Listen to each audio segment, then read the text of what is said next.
Bom dia, a paz de nosso Senhor e Salvador Jesus Cristo esteja no seu coração e no seu lar. Nós vamos falar hoje sobre do Calvário ao Paraíso. Interessante, queridos, nós estamos abordando as mensagens dessa semana sempre ali no contorno do julgamento de Jesus. E esta expressão que nós usamos do Calvário ao Paraíso é para exemplificar um fato muito lindo que aconteceu exatamente lá no Calvário. Diz a palavra do Senhor no relato de João e no relato de Lucas, de Marcos e Mateus, numa visão que o Espírito Santo de Deus deu a cada um deles, focando determinadas coisas que não estão ligadas e ao mesmo tempo estão ligadas. No mesmo local, os mesmos acontecimentos relatados de formas diferentes. Nós vamos frisar hoje bastante o livro de Lucas, mas eu vou destacar para vocês no livro de Mateus, Marcos e João também. Algo muito importante que você precisa dar mais valor à leitura da palavra para ter entendimento da grandeza dessas revelações.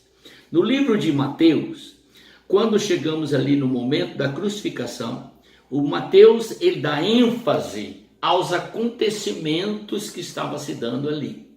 E ele fala que Jesus foi crucificado entre dois malfeitores, dois ladrões. Ele especifica exatamente dois ladrões. E ele diz que os dois ladrões criticavam Jesus,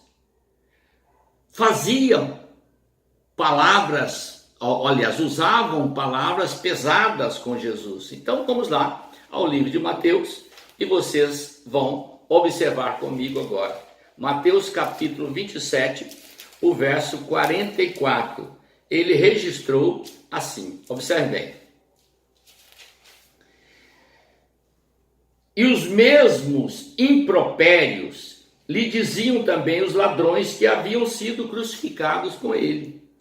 Então ele está dando a entender que as pessoas que criticavam, zombavam, se tu és o filho de Deus, desça daí. Você não falou que destruía o templo em 3 dias, reconstruía? Então desça da cruz. Se você realmente tem autoridade e poder, se salvou tanta gente, por que não salva a si mesmo? E por que não faz isso? E os ladrões também faziam uso dessa expressão. Está aqui, no verso 44. De acordo com a visão de Mateus, que registrou o texto. Então ele está dizendo assim, que os ladrões diziam, desça da cruz, salve-te a ti mesmo e salva nós também. Está vendo? E depois você vai encontrar no livro de Marcos, antes quero dizer a você, no livro de Mateus há uma demonstração mais ampla do que aconteceu, que houve um terremoto, houve ressurreição, houve a apresentação daqueles que estavam sepultados dentro da cidade e o véu do templo se rasgou de alto a baixo. Isso Mateus traz de uma forma clara, explícita. O véu do templo é mostrando que as leis ficou no passado. Agora nós estaríamos entrando no período da graça. E Jesus agora é o Senhor da vida. É aquele que liga as pessoas ao céu. Não é mais a lei. Deixou de ser a lei. Muito bem. Marcos traz novamente a expressão dos ladrões que foram crucificados junto com Jesus. Os malfeitores ladrões, uma à direita e outra à esquerda. E o Marcos também enfatiza o fato deles criticarem Jesus e falar com Jesus. Se tu és realmente o Filho de Deus, desça da cruz e salve a si mesmo e salve a nós.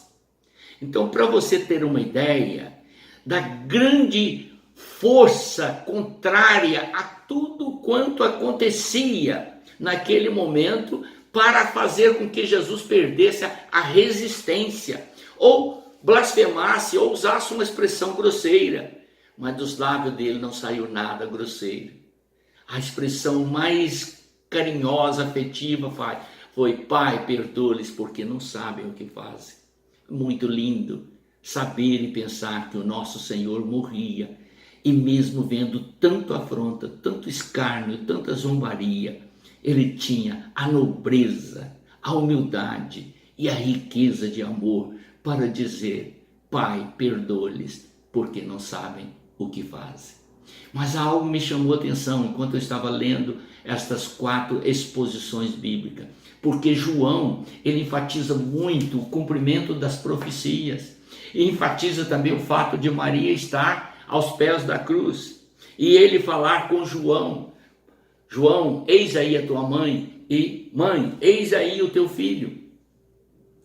E estas palavras de João, elas têm uma outra conotação, dando uma visão do cumprimento de todas as palavras que estavam registradas no Antigo Testamento, as quais se cumpriam ali, naquele momento, mostrando a veracidade da palavra. Mas o Lucas, querido, ele faz um foco diferente, ele busca um foco diferente. Ele vai nos ladrões da cruz. E agora que entra a parte que eu gosto muito e achei muito interessante, quero compartilhar com você. O que me leva a crer? O Mateus registrou, o Marcos registrou, que os 2 ladrões estavam blasfemando, não, estavam afrontando o Senhor Jesus e dizendo a ele: se tu és o Filho de Deus, desça da cruz.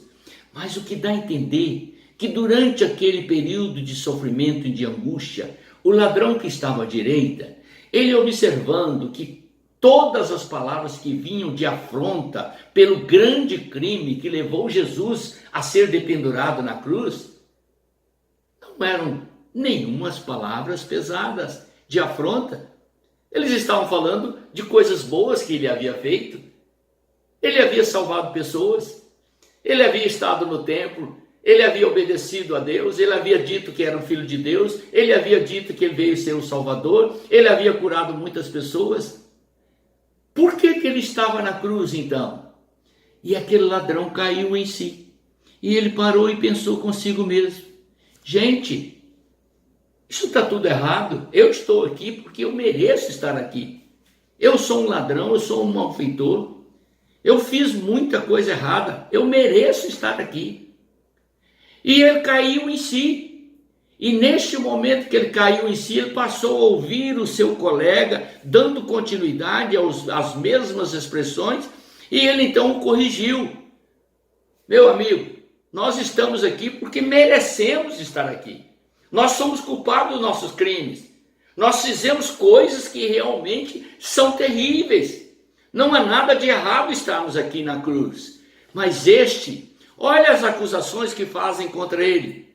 Não há nenhuma culpa, nenhuma coisa ruim, nenhuma coisa agravante, ele só fez o bem, ele curou pessoas, ele esteve no templo prestando culto, ele se diz o Filho de Deus.